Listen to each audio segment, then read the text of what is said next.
Okay, so in this video, I'm going to teach you guys the fastest way to become a software developer.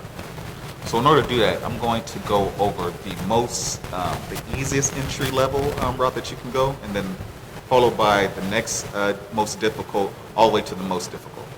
All right, so let's get into this.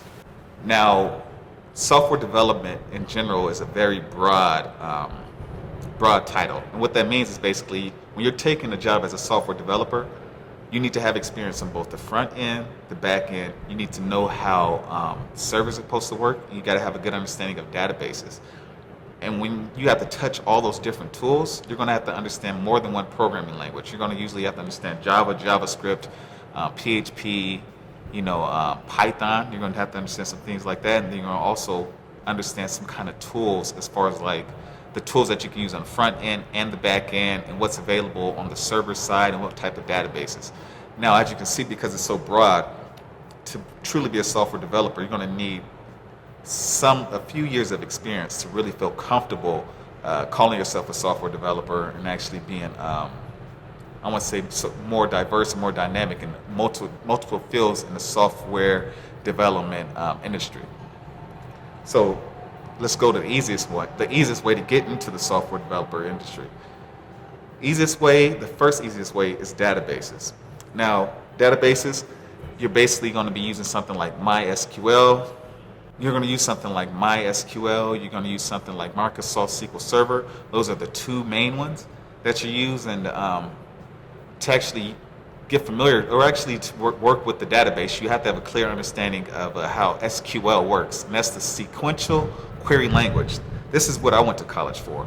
Now, what that does is it allows you to create queries in the database. And what are queries? They allow you to grab specific data from your database, and SQL is primarily used to create reports. You want to do some kind of data analytics, like if you want to see how many people you have in X country watching this video, you would create a query to say, hey, I want to see how many people we have watching this video in the United States of America. You create a query that shows you that information. You can get even more granular than that. You can say, I want to be in this age group, I want to be this gender, etc. And you can get that data and create some kind of like report or some kind of analytics behind it. Now, that's what you do with databases. Now, although it's easy, it's not necessarily the easiest route to get a job. Reason being is because you can teach pretty much anybody, in my opinion, SQL. Anybody that's determined, you can teach them that pretty relatively fast. And if you're somebody who doesn't have a background in IT and you're looking for a career change, it's not going to make you competitive to get that position. Reason being is because you need to have something to show to actually get hired. In SQL, all that is handled on the database. You can't create a portfolio, create a website, and then have a portfolio, and then create something that people can actually see using SQL. But it is the easiest thing to learn. So I will say that, but I'm not sure if it's easiest for you to get a job. So after focus on databases, the next route for you is the front end. Now on the front end, this is the easiest and the best way to go initially. On the front end, you need to know HTML, CSS, and JavaScript. And the easiest way to get a job is because you actually have something to show. You can create a website, and you can have, on that website, you can have a portfolio of all the different projects you have worked on. And they can go to your website and see, okay, wow, he actually built this. We can visually see, and we can press a button, see some kind of animations, and then basically you can get hired from there. The most important thing when you're actually trying to get hired as a software developer with no experience is that if you don't have a degree, you need to have something to show. There needs to be a reason to hire you. And doing front-end work, user-friendly work, it shows that you understand how programming is supposed to work. Now, also on the front end, you're not going to get hired as an HTML, CSS, or JavaScript developer. You need to understand some of the frameworks that come with that. The most popular frameworks is React, Angular, and React Native. Now, React Native is mobile. React and Angular are both the web. Now, there's always a lot more support for web. So I would strongly advise you to go into, honestly, React over Angular. But if you go Angular, that's cool. And then once you have a clear understanding of how React works on the web, you'll have a very clear understanding of how React Native is supposed to work within mobile applications.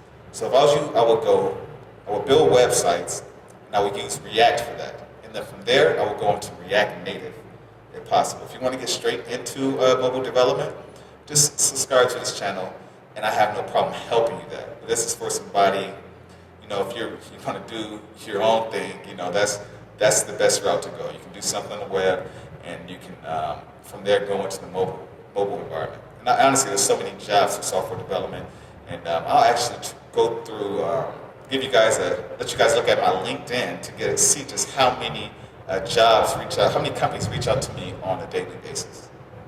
Now, after the front end is servers.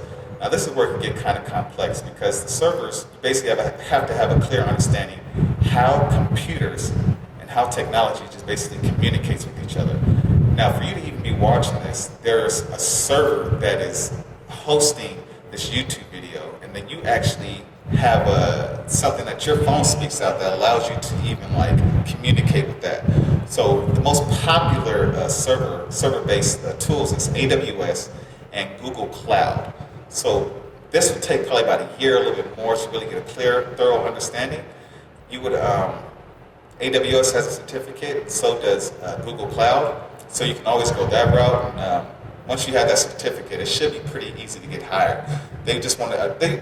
Most people, honestly, don't have a clear understanding how servers work, and they don't have these certificates. So if you get a certificate in one of these, especially AWS, there's a good chance you're going to get hired. And AWS touches a bunch of different things. So I will look into that if you're interested.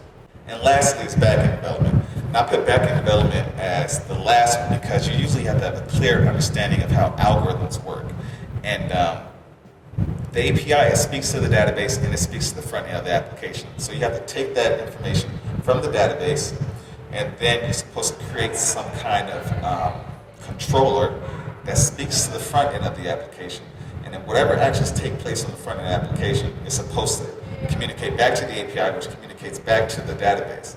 Now, this, like I said, for me, I would say that this would be the most complex because you're really not going to do anything on the front end. It's nothing you can see. You just have to have a clear understanding how queries work, how data works, and then how actions take place within an application. Now that's it for this video. Like, comment, subscribe. If there's anything you're confused about, just leave it in the comment. If there's anything you think I left out, leave it in the comment. And I can create another video. Anyways, thank you for watching. Like, comment, subscribe. You can follow me on social media. You can contact me at contact@geekmode.tech. And then, just get at me. Peace.